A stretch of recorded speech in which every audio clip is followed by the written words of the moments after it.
this edition of 3-Minute Theory, we provide an entree into what philosopher Gilles Deleuze called societies of control. This concept is useful in considering and questioning how control, freedom, and our orientation to control and freedom function within an increasingly interconnected, technological, and surveilled world.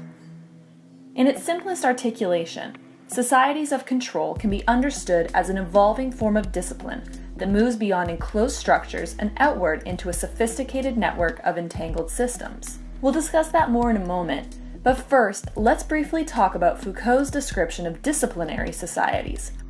Foucault wrote that in a disciplinary society, people's bodies and minds were trained to conform under strict methods of control that were predictable and penetrating.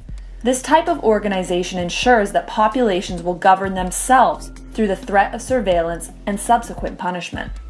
However, Deleuze and Foucault discuss a societal shift following the disciplinary societies that coincided with the emergence of neoliberalism.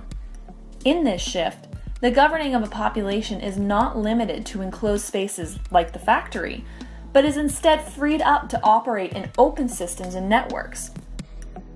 Deleuze recognized this advancement in technology as a major force in the creation of a society of control. Let's take smartphones, for example. They create the ultimate form of mobility for people, chiefly because of their constant access to the internet, our information superhighway. Why is this relevant? Well, in Deleuze's words, control is not discipline. You do not confine people with a highway, but by making highways, you multiply the means of control. People can travel infinitely and freely without being confined while being perfectly controlled. In other words, while living in a society of control can feel incredibly freeing at times, it also comes with increased surveillance. Think of how this happens with smartphones. They are devices that are freeing in that they provide us access to the information superhighway. But they also exhibit new forms of control because they are always collecting data based on our actions and interactions with the technology.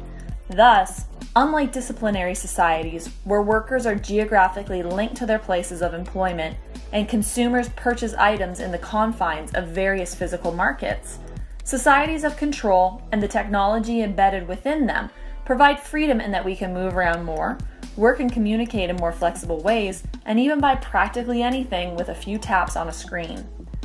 This means that those of us living in societies of control often find it difficult or even impossible to find a way to disentangle ourselves from professional and interpersonal communication.